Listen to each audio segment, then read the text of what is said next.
Fui a escuela pública en la primaria y en la secundaria. Y también fui a escuela privada en la primaria y en la secundaria. Siempre fui alumno bonaerense, siempre de La Matanza. Así que fui a la escuela número 4 de Ramos Mejía, que está en la Avenida de Mayo, y fui a la escuela industrial Jorge Newbery. Es muy potente todavía, industrial, especializada en mecánica de aviación. Me gustaba mucho y era muy intenso el estudio en el industrial. Es a la mañana la escuela, las materias, lo académico, y a la tarde taller, o viceversa, ¿no? Y entraba a la escuela a las 8 de la mañana y salía a las 8 de la noche.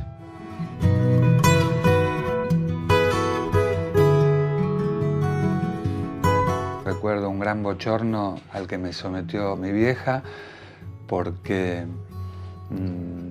era bastante humillante en esa época cortarse el pelo, te cargaban mucho, era una cosa muy fuerte tener el pelo corto. Distinguías quién estaba haciendo el servicio militar por el pelo, eso se veía. Los pibes en ese caso no iban a bailar, era mucho más uniformada la moda y había que usar el pelo un poco más largo. Y entre los pibes también era muy cruel la cargada.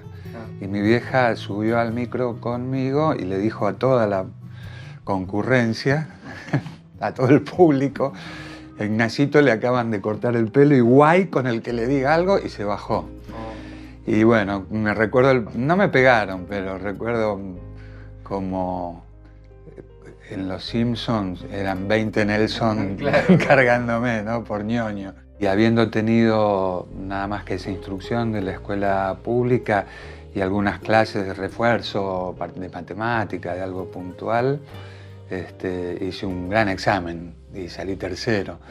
Y me mandó llamar el que era el director de la escuela y llamó a mis viejos para conocerlos en ese examen de ingreso. Y luego los volvió a llamar un año y pico después, porque estaba en el grupo de los que habían tomado el colegio en la militancia, en un episodio muy importante de lucha estudiantil, que fue una de todos los colegios industriales de todo el país que se tomaron porque querían hacer un cambio de que fueran 9 años de especializaciones para poder ser técnico, y se ganó en esa. Era muy fuerte la unión de los estudiantes en esa época, te hablo del año 73.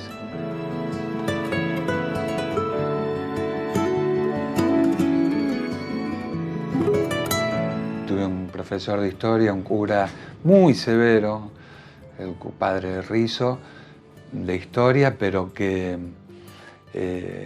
tuve una sintonía increíble porque él era muy federalista, muy dorreguista, rosista, y obviamente ese tramo de mi aprendizaje fue en la época de la dictadura. En los programas no figuraban esas personas, había un hueco oscuro en historia y él sí las contaba, y cuando vio que yo me interesaba con eso, tuve muchas entrevistas con él, aparte, digamos, extracurriculares, y conocía incluso mi militancia y la aceptaba, y bueno, y no era un cura piola, joven ni nada, era muy severo.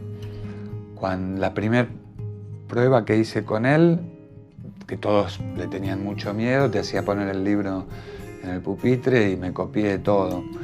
Y creía que lo había engañado porque terminó la prueba, se entregó y todo eso. Y a los pocos días me mandó a llamar en privado y me puso un 0, me dijo que no me quería abochornar en público, que para un pibe era al revés, era mirá qué piola que soy, me banco que me pongan un 0. Y entendí tanto ese mensaje que la última prueba, 2 años después que estuve con él, me puso un 11. Así que le tengo mucho cariño. Ese sí, fue una gran influencia.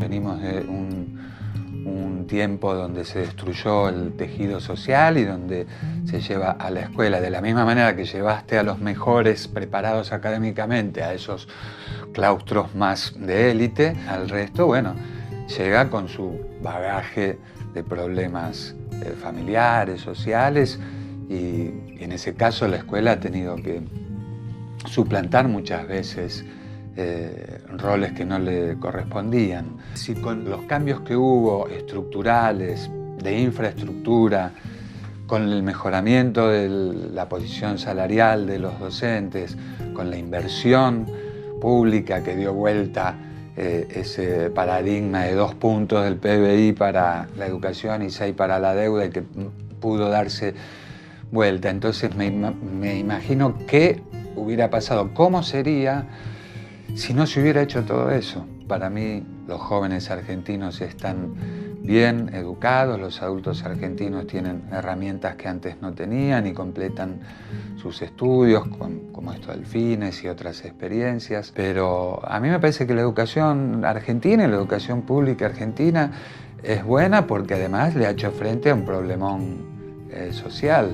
Y entonces la apoyo, la acompaño, y además sé lo que se apoya a la llamada educación privada a través de los subsidios que reciben las escuelas privadas, las religiosas y las no religiosas, y el personal entrenado, como dirían ciertos gorilas, con mi plata, porque los mejores profesores de todas las entidades educativas vienen de la UBA, vienen de la escuela pública que los ha formado, así que de una u otra manera todos aquellos que creen que con mi plata bancamos ciertas cosas, siempre el más bancado de nuestra sociedad, con la plata de todos, es el de la clase media y el de las clases más pudientes.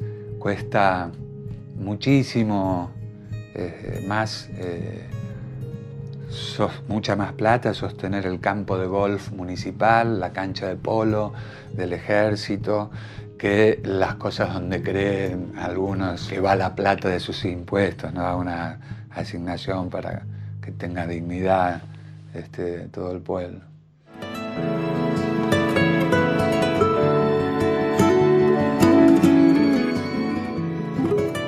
Creo que la educación pública la tienen el esquema, los soportes y las cosas que tiene que transmitir, tienen que decidirle a los especialistas, pero con una clara impronta de inclusión, de participación y de lograr un alumnado avispado, con una cultura viva, luminosa y puesta en contexto, ¿no? De lo que vive ahora y de lo que se vivía. Yo me acuerdo de estudiar muy desarticuladamente geografía con historia, con ningún aporte desde la parte, se llamaba castellano antes, donde estudiaba algo de literatura y todo eso, todo fuera de contexto, todo sin entender una pepa. Era más difícil que física y química, que siempre las odié, pero poder entender el porqué de las cosas sin siquiera una visión de entrelazar en espacio, en tiempo las cosas, bueno. Pero eso ya son los contenidos, ¿no?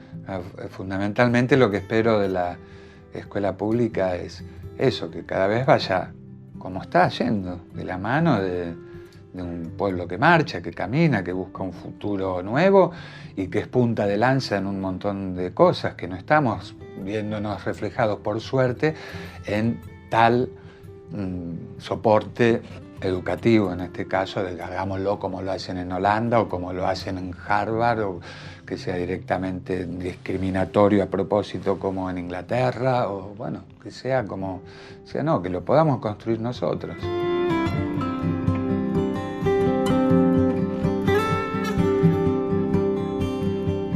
Ese poder hegemónico en su avaricia tomó todos los recursos y no los repartió. Entonces el tema de esa decadencia es más que todo de inversión, que no hubo, y ahora sí la hay. Y por supuesto que los responsables de que no hubo inversión no eran ni los maestros ni los alumnos, eran precisamente esos actores fundamentales de la degradación del pueblo argentino, los que lo han saqueado. Y ellos, bueno, su hábitat lo pueden completar en su country o en sus espacios lujosos y en sus propias instituciones educativas privadas, que encima siempre son beneficiadas por el Estado. Así que no podía ser de otra manera. Me parece igual que con los clubes de barrio, es igual que con cualquier cuestión que sea un beneficio para la comunidad que se avasalló. Y se avasalla mucho más fácil de lo que se construye, porque cualquiera, digamos, la cámara que está acá lleva muchas generaciones de conocimiento para poder hacer este registro. Y yo, que no sé nada y no pertenezco a ninguna de esas generaciones, la puedo romper en 10 segundos, o en 1 segundo, nada más, a esa cámara.